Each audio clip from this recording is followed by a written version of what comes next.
Hello students, welcome back. कल हमने lesson 2 bringing up कारी के वर्ड मीनिंग और शॉर्ट क्वेश्चन आंसर रीड किए थे। आज हम अपनी वीडियो में सेकंड लेसन के टेक्सचुअल क्वेश्चन रीड करेंगे। आप इस वीडियो को ध्यान से देखिए और इन क्वेश्चंस को लर्न कीजिए। Let's start. हमारा लेसन 2 है ब्रिंगिंग अप कारी। कारी एक हाथी का नाम था, आप सभी को पता है, हमने लेसन रीड किया था। हमारी कौन सी बुक का लेसन है ये? एन एलियन हैंडबुक का लेसन है, लेसन सेकंड 2। ठीक है, अब देखिए इसके जो क्वेश्चन आंसर्स हैं, ये हमारे टेक्सचुअल क्वेश्चन आंसर है जो हमें बुक के क्वेश्चन आंसर दिए हुए हैं। फर्स्ट क्वेश्चन है, द एनक्लोजर इन विच कारी lived had a thatched roof that ले on thick tree stumps. Examine the illustrations of Kari's pavilion and see why it was built that way. ठीक है, आपको बताना है कि जो बाड़ा था, एनक्लोजर मतलब जिस जगह पर हाथी कारी रहता था, वो एनक्लोजर थैच्ड रूफ, उसकी जो छत थी वो घास फूस से बनी हुई थी और उसमें जो पेड़ के मजबूत ठूंठ लगे हुए थे। तो ये कहता है कि क्या आप बता सकते हो कुछ उदाहरण देकर कि जो कारी का तंबू था, जो उसका टेंट था, उसे इस तरह से क्यों बनाया गया था, उसमें इतने मजबूत ठूंठ क्यों लगाए गए थे, उसकी जो छत थी वो घास फूस से क्यों बनी थी। तो इसके बारे में आप क्या समझा सकते हो, क्या बता सकते हो? तो एग्जाम्पल्स के साथ क्या आप उदाहरण इसके दे सकते हो? तो देखिए आंसर लिखिए। द थैच्ड रूफ, थैच्ड होता है जो घास फूस से बनी है। रूफ छत of Kari's pavilion rested on thick tree stumps, जो कारी की छत थी घास फूस से बनी हुई, वो मजबूत ठूंठ पर जो पेड़ के मजबूत तने थे उनके ऊपर टिकी हुई थी। सो दैट, ताकि इट कुड नॉट फॉल, ताकि जो छत है वो गिरे ना। कब? वहन, जब कारी बम्प्ड, बम्प्ड होता है टकराना, against the poles as he moved about, कि जब कारी उन ठूंठ से टकराता है, जब वो इधर उधर घूमता है तो उसके टकराने से वो छत गिरे ना, इसलिए उस छत को बहुत ही मजबूत ठूंठ पर टिकाया गया था। सेकंड क्वेश्चन देखिए, did Kari enjoy his morning bath in the river? Give a reason for your answer. क्या जो कारी था वो अपनी मॉर्निंग बाथ, जो उसकी सुबह का स्नान होता था, उसको एंजॉय करता था इन द रिवर? यहाँ पे मैंने आपको बताया था कि रिवर भी आ सकता है और स्ट्रीम भी आ सकता है, STREAM, स्ट्रीम। कि जो कारी था वो स्ट्रीम में और रिवर में अपनी बात को एंजॉय करता था, इसके लिए आप कारण बताइए। अगर करता था तो क्यों और नहीं करता तो क्यों? तो आंसर देखिए, आप सभी को पता था कि जो ऑथर था वो प्रत्येक सुबह कारी को लेकर स्ट्रीम पर जाता था, रिवर पर जाता था, और वहाँ पर पहले कारी घंटों मिट्टी में लेटता था और उसके बाद जब वो मिट्टी से रब करता था ऑथर उसको, उसके बाद काफ़ी देर तक वो पानी में लेटा रहता था, उस बात को, अपनी स्नान को एंजॉय करता था। तो आंसर देखिए, यस, कारी enjoyed his morning bath in the river, he would lie in the water for a long time. कि हाँ, कारी एंजॉय मतलब आनंद लेता था हिज मॉर्निंग बाथ, अपनी सुबह के स्नान का, अपनी सुबह के जो बात थी उसकी, उसमें उसका बहुत स्नान वो आनंद लेता था नदी में। ही वुड लाई, लाई होते लेटे रहना, वो लेटे रहता था, इन द वाटर, पानी में, फॉर ए लॉन्ग टाइम, काफ़ी लंबे समय तक वो पानी में ही पड़ा रहता था और एंजॉय करता रहता था। नेक्स्ट क्वेश्चन है हमारा, फाइंडिंग गुड ट्विग्स फॉर कारी टुक ए लॉन्ग टाइम, व्हाई? कि जो कारी के लिए जो अच्छी टहनियाँ, ट्विग्स क्या बताया था मैंने आपको, जो छोटी छोटी कच्ची टहनियाँ होती है उनको लाना बहुत ही मुश्किल काम था और इसमें बहुत समय लगता था। क्यों? ऐसा क्यों था कि ऑथर को काफ़ी समय क्यों लग जाता था इन टहनियों को लाने में?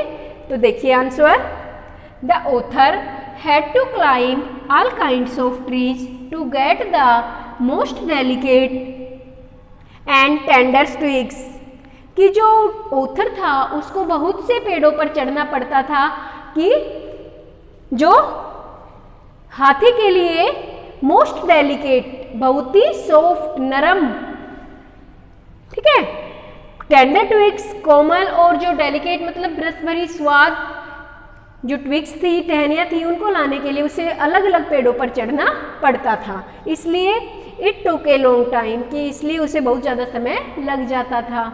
नेक्स्ट क्वेश्चन देखिए, व्हाई डिड कारी push his friend into the river, कि जो कारी था वो अपने फ्रेंड को रिवर में धक्का क्यों लगाता है? तो आंसर देखिए इसका, the boy was drowning in the stream, कि जो लड़का था कोई, वो उस स्ट्रीम में, उस नदी में डूब रहा था। कारी alone could not save his life, कारी अकेला उस लड़के को नहीं बचा सकता था, उसे किसी की हेल्प चाहिए थी। सो ही पुश्ड, इसलिए वो धक्का दे देता है, धकेल देता है, हिज फ्रेंड, अपने दोस्त को, इनटू द स्ट्रीम, उस नाले में, उस नदी में। दोस्त कौन है उसका? ओथर, कि जो कारी जब उस बच्चे को देखता है कि पानी में डूब रहा है तो वो अकेला उसे नहीं बचा सकता था, उसको किसी की हेल्प की ज़रूरत थी, इसलिए वो पहले अपने दोस्त को आवाज़ देकर बुलाता है, और जब वो उसके पास आता है तो अचानक वो उसको धक्का देकर नदी में गिरा देता है ताकि वो उसकी लड़के की जान बचा सके। आगे देखिए नेक्स्ट क्वेश्चन। नेक्स्ट क्वेश्चन है हमारा question number 5। Kari was like a baby, what are the main points of comparison, कि जो कारी था, जो हाथी था, वो एक बच्चे की तरह था, एक बेबी की तरह था, तो उसके कंपैरिजन, कि उसका जो एक बच्चे से तुलना की गई है, उसके लिए कौन कौन से पॉइंट है जिससे हमें पता लगता है कि वो इसकी जो हरकतें थी, वो जो बिहेव करता था, वो एक बच्चे की तरह था। तो आंसर देखिए, कारी वाज लाइक ए बेबी, जो कारी था वो एक बेबी की तरह था, एक बच्चे की तरह था। He had to be trained to be good, उसको ट्रेंड होता है प्रशिक्षण देना, कि उसको अच्छा बनने के लिए प्रशिक्षण दिया गया था, उसे अच्छी अच्छी आदतें सिखाई गई थी। He was to be scolded when he was naughty, naughty क्या होता है? शरारती, कि उसको डांटा जाता था जब वो शरारती बन जाता था, जब वो शरारत करता था तो उसे डांटा जाता था, स्कोल्ड होता है डांटना। ही स्टोल्स फ्रूट्स, वो फल चुराता था, लाइक ए बेबी, एक बच्चे की तरह, एंड एट देम अप, और उन्हें चुराकर खा जाता था। जैसे एक छोटा बच्चा होता है, वो बिना पूछे किसी से भी कोई भी चीज उठाता है और खाता है, ऐसे ही वो हाथी फलों को चुराता था और खा जाता था। नेक्स्ट क्वेश्चन है, Kari helped himself to get all the bananas in the house without anyone noticing it, how did he do it? Kari helped himself, जो कारी था वो अपने आप अपनी सहायता करता था, कैसे? कि वो सभी बनानाज को लेने में, कि बिना किसी के देखे, उसको घर में कोई भी नहीं देखता, उन सबकी निगाह से बचकर वो सभी केले को, जो भी बनानाज होते थे, उनको उठा लेता था। How did it do it? How did it do it? वो ये काम कैसे करता था कि बिना किसी की नज़र में आए वो सभी केले को चुरा लेता था? तो आंसर देखिए, the bananas were placed in a big plate on the table, कि जो बनानाज थे, जो केले थे, वो एक बड़ी प्लेट में रखे जाते थे, ऑन द टेबल, जो मेज थी, नियर द विंडो, खिड़की के पास। ओथर के घर में खिड़की के पास एक डाइनिंग टेबल होती थी, जिसके ऊपर एक बड़ी सी प्लेट में सारे फ्रूट्स डालकर रखे जाते थे। कारी पुट हिज ट्रंक, कारी अपनी सूंड को डालता था, इनसाइड द हाउस, घर के अंदर, थ्रू द विंडो, खिड़की में से। कारी क्या करता कि अपने सूंड को चुपके से खिड़की में से घर के अंदर डालता, to the bananas and disappeared with all the bananas, जहाँ पर बनाना रखे होते थे उन बनानाज तक खिड़की में से वो अपने सूंड को अंदर डालता और सभी बनानाज को लेकर वहाँ से गायब हो जाता, अदृश्य हो जाता, डिसअपियर, गायब हो जाना।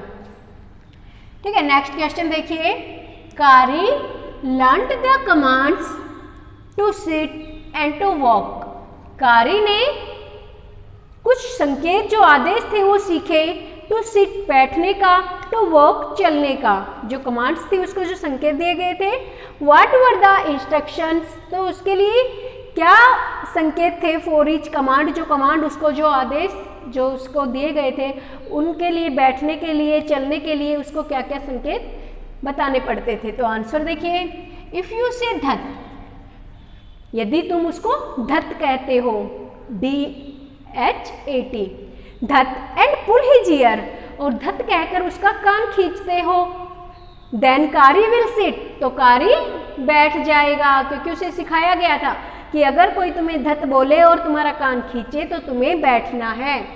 एंड इफ यू से माली, और यदि तुम उसको माली कहते हो, एंड पुल हिज ट्रंक, और उसके सूंड को खींचते हो फॉरवर्ड, आगे की तरफ, अगर तुम उसे माली कहकर उसके सूंड को आगे खींचते हो, ही विल वॉक, तो वो क्या करेगा, चलने लग जाएगा।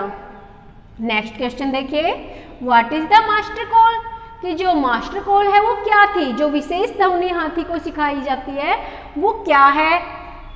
Why it's the most important signal for an elephant, कि किसी भी हाथी के लिए ये सबसे इंपॉर्टेंट जरूरी सिग्नल संकेत क्यों है, इसके बारे में बताइए कि मास्टर कॉल क्या थी और ये सबसे इंपॉर्टेंट सिग्नल क्यों है। तो आंसर देखिए, the master call is a strange hissing howling sound, कि जो मास्टर कॉल थी वो एक अजीब तरह की हिसिंग, जो फुफकार की साउंड होती है, जैसे एक स्नेक की, जो एक सांप की आवाज़ होती है फुफकार की, एक अजीब तरह की फुफकार की, और जो गर्जना थी उसकी साउंड थी, उसकी आवाज़ थी एज इफ, मानो a snake and A tiger were fighting each other, कि मानो एक सांप और एक बाघ आपस में लड़ रहे हैं।